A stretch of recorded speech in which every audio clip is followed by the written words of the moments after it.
सभी भैयाओं को नमस्कार। मैं हूं कालूराम और आज हम पढ़ने वाले हैं हिंदी अनिवार्य की प्रमुख पुस्तक जिसका नाम है आरोह भाग 2। आरोह भाग 2 का पहला जो काव्य संग्रह है, जो काव्य भाग हैं जिसके कवि हैं हरिवंश राय बच्चन। डॉक्टर हरिवंश राय बच्चन का जन्म सन 1907 में इलाहाबाद में हुआ था। डॉक्टर हरिवंश राय बच्चन का अपना एक अलग दर्शन था। हरिवंश राय बच्चन के जो दर्शन है उसको हम कहते हैं हालावादी दर्शन। उनकी प्रमुख रचनाओं में मधुशाला जो बहुत ही प्रसिद्ध हुई, जिसका प्रकाशन 1935 में हुआ था। उनकी अन्य जो संग्रह है जिनमें कविताएं हैं मधुबाला, मधुकलश, निशा निमंत्रण, एकांत संगीत, आकुल अंतर, मिलन यामिनी, सतरंगिनी, आरती और अंगारे, नए पुराने झरोखे, टूटी फूटी फूटी कड़ियाँ, ये इनके काव्य संग्रह हैं। इन सभी में मधुशाला और निशा निमंत्रण, मधुबाला, मधुकलश, ये सारे के सारे संग्रह बहुत ही प्रसिद्ध हुए। फिर अगर बात करें उनके आगे तो हरिवंश राय बच्चन ने अपनी आत्मकथा लिखी है और उन्होंने अपनी जो आत्मकथा है वो 4 भागों में प्रकाशित की है। और हिंदी साहित्य के एकमात्र ऐसे कवि हैं जिनकी आत्मकथा कविता के रूप में है, यानी काव्य के रूप में उनकी आत्मकथा है, जिनका नाम है, जिसके 4 भाग हैं। पहला भाग है क्या भूलूं क्या याद करो, दूसरा भाग है नीड का निर्माण, फिर तीसरा भाग है बसेरे से दूर और चौथा भाग है दश द्वार से सोपान तक। ये इनकी आत्मकथा के 4 खंड हैं। उसके अलावा इन्होंने अनुवाद भी लिखे हैं जिसमें हेमलेट, जनगीता, मैकबोथ जो उनके अनुवाद हैं और प्रवास की डायरी जो उनकी डायरी है। उनके जीवन में यानी जो कुछ भी लिखा, जिसको हम कहते हैं कि उनका पूरा वाङ्मय बच्चन ग्रंथावली के नाम से 10 खंडों में प्रकाशित हुआ है, यानी 10 भाग हैं बच्चन ग्रंथावली के। सन 2003 में मुंबई में उनका निधन हुआ। उनके द्वारा लिखी हुई एक बहुत ही प्रसिद्ध कविता है जिसकी एक पंक्ति है जिसका नाम है पूर्व चलने के बटोही बाट की पहचान कर ले। बटोही का मतलब होता है राहगीर, बाट यानी मार्ग। हे राहगीर, मार्ग पर चलने से पहले तू उस मार्ग की पहचान कर ले ताकि तुझे कोई समस्या नहीं आए। ऐसा कहने वाले हरिवंश राय बच्चन सन 1942 से 51 तक इलाहाबाद विश्वविद्यालय में प्राध्यापक के पद पर रहे। उसके बाद आकाशवाणी के साहित्यिक कार्यक्रमों से संबंध भी रहे। फिर विदेश मंत्रालय में हिंदी विशेषज्ञ रहे, हिंदी भाषा के विशेषज्ञ रूप में उन्होंने विदेश मंत्रालय में काम किया। दोनों महायुद्धों यानी पहला युद्ध और दूसरा महायुद्ध, इन दोनों के बीच मध्य वर्ग से विक्षुब्ध यानी दुखी, विकल मन को, व्याकुल मन को बच्चन ने वाणी का वरदान दिया। यानी हरिवंश राय बच्चन ने उन सभी दुखी और व्याकुल मन के लोगों को वाणी का वरदान देने का प्रयत्न किया है। उस समय हिंदी में अगर बात करें तो छायावादी युग का जो है वो प्रचलन था और छायावादी युग के जितने भी कवि थे वो सारे के सारे लाक्षणिक ग्रंथों पर और केवल एक निष्ठ आत्म केंद्रित रचनाओं पर आधारित कविताएं लिख रहे थे। उस दौरान बच्चन ने इन छायावाद की लाक्षणिक वक्रता की बजाय सीधी सादी जीवंत भाषा और संवेदन से युक्त गेय शैली में अपनी बात कही। व्यक्तिगत जीवन में घटी घटनाओं की सहज अनुभूति की ईमानदार अभिव्यक्ति बच्चन के यहाँ कविता बनकर प्रकट हुई। अर्थात कि उनके जीवन में जो कुछ भी घटनाएं घटित हुई थी उन सभी घटनाओं की सहज अनुभूति उन्होंने बड़ी ईमानदारी से अपनी कविताओं में की है। यह विशेषता हिंदी काव्य संसार में उनकी विलक्षण लोकप्रियता का मूल आधार है और यही ईमानदारी से अभिव्यक्ति हिंदी साहित्य में उन्हें विलक्षण लोकप्रियता प्रदान करती है। मध्ययुगीन फारसी के कवि उमर खयाम, जो फारसी भाषा के बहुत बड़े महान कवि माने गए हैं, उमर खयाम का मस्तानापन हरिवंश राय बच्चन की प्रारंभिक कविताओं में और विशेषकर मधुशाला में एक अद्भुत अर्थ विस्तार पाता है। यानी उमर खयाम द्वारा जो फारसी भाषा में रचनाएं लिखी जाती हैं वही मस्तानापन यानी वही एक तरह का मस्त रह करके कविताएं करने का जो भाव है वो उनकी प्रारंभिक कविताओं में, जिसमें मधुशाला जो बहुत ही प्रसिद्ध है उसमें जो है वो अर्थ मिलता है। उसमें उन्होंने बताया है मधुशाला में कि जीवन एक तरह का मधुकलश है। हमारा जीवन जो है वो मधुकलश के समान है, दुनिया जो है वो मधुशाला है और कल्पना जो है वो साकी है, यानी कवि जो कल्पनाएं करता है वो कल्पना एक तरह की साकी है। साकी अर्थात जो परोसता है, और कविता वह प्याला है जिसमें ढालकर जीवन पाठक को पिलाया जाता है। यानी कविता को उस प्याले में ढाल करके कवि जो है वो लोगों को, यानी जीवन को, पाठक को पिलाता है। कवि का एक घूंट जीवन का एक घूंट है, और पूरी तन्मयता से जीवन का घूंट भरें, कड़वा खट्टा भी सहज भाव से स्वीकार करें। कवि ये कहते हैं कि जीवन में बहुत कुछ मिलता है और उसे बड़ी तन्मयता से स्वीकार करना है। कड़वा खट्टा से तात्पर्य है जीवन के अंदर आने वाले सुख और दुख, इनको समान भाव से स्वीकार करे।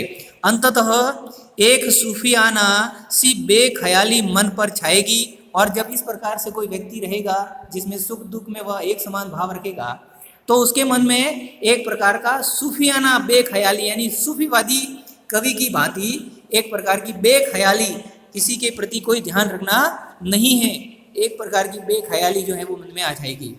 एक के बहाने सारी दुनिया से इश्क हो जाएगा। अगर किसी एक से हम दोस्ती करते हैं, इश्क करते हैं, तो हम पूरी दुनिया से प्रेम करना शुरू हो जाते हैं, और तेरा मेरा के समस्त झगड़े काफूर हो जाएंगे, यानी गायब हो जाएंगे। क्या तेरा क्या मेरा, आया है सो जाएगा, राजा रंग फकीर। इसे ही बच्चन का हालावादी दर्शन कहते हैं। कई बार प्रश्न पूछा जाता है कि हरिवंश राय बच्चन का हालावाद क्या है, तो हालावाद यही है, क्या तेरा क्या मेरा, और जो है वो सब यही रह जाएगा, और इस कारण से सारे झगड़े दूर हो जाएंगे। इसको हालावाद कहते हैं। यह बात ध्यान देने योग्य है कि उनकी युगबोध संबंधी कविताएं जो बाद में लिखी, कुछ कविताएं जो उन्होंने बाद में लिखी जो युगबोध से संबंधित थी, उनका मूल्यांकन अभी तक कम ही हो पाया, यानी उनकी बाद की रचनाओं का तो अभी मूल्यांकन कम ही हो पाया है। बच्चन का कवि रूप सबसे विख्यात है, यानी हरिवंश राय बच्चन का जो कवि रूप है वो सबसे ज़्यादा प्रसिद्ध है, पर उन्होंने कविताओं के साथ साथ अन्य रचनाएं भी लिखी हैं, अन्य विधाओं में भी रचनाएं लिखी है, जिसके अंतर्गत कहानी, नाटक और डायरी आदि के साथ बेहतरीन आत्मकथा लिखने का काम भी किया है, जो ईमानदार आत्मस्वीकृति, यानी ईमानदारी से किसी बात को स्वयं स्वीकार करना, और प्रांजल शैली में, यानी प्रौढ़ शैली में उन्होंने निरंतर पठनीय बनाया है, जो लोगों के लिए पढ़ने योग्य बनी। अब हम बात करते हैं, हमारे यहाँ दो कविताएं दी गई हैं। एक कविता है आत्मपरिचय, और दूसरी कविता है निशा निमंत्रण में से ली गई है। आत्मपरिचय की बात करते हैं तो कवि कहता है कि अपने को जानना दुनिया को जानने से ज़्यादा कठिन है। कवि दुनिया को तो जानता है, दुनिया के बारे में तो बहुत सारी चीज़ें जानता और पहचानता है, परंतु वो अपने आप को नहीं पहचान पाता है। तो कवि ये कहता है कि अपने स्वयं को जानना दुनिया को जानने से बड़ा कठिन है। समाज से व्यक्ति का नाता खट्टा मीठा है।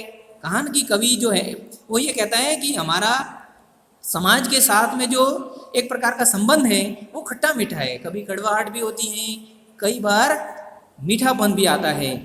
जग जीवन से पूरी तरह निरपेक्ष रहना संभव नहीं, यानी ये संसार रूपी जीवन से कोई भी व्यक्ति पूरी तरह तटस्थ नहीं रह सकता है। दुनिया अपने व्यंग्यबाण और शासन प्रशासन से चाहे जितना कष्ट दे, पर दुनिया से कटकर मनुष्य नहीं रह पाता है। कहते हैं कि इस दुनिया में लोग जो है वो कई प्रकार के व्यंग्य बाण भी छोड़ते हैं, यानी ताने मारते हैं।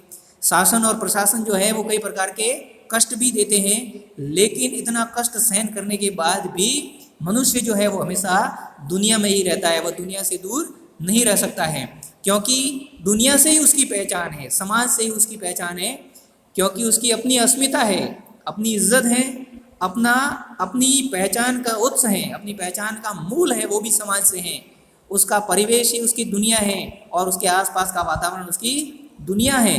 अपना परिचय देते हुए, यानी आत्म परिचय में कवि अपना परिचय देते हुए लगातार दुनिया से अपने द्विधात्मक और द्वंद्वात्मक संबंधों का मर्म ही उद्घाटित करता है। कवि जो है वो समाज और अपने बीच में जो दो प्रकार के संबंध है, आपस में एक प्रकार का द्वंद्व चलता है, उसका रहस्य उद्घाटित करता है।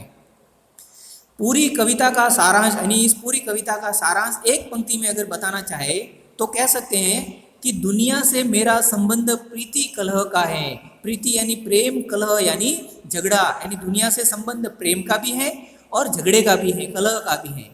मेरा जीवन विरुद्धों का सामंजस्य है, मेरे जीवन में कई प्रकार के विरुद्ध हैं, यानी विरोधाभास हैं।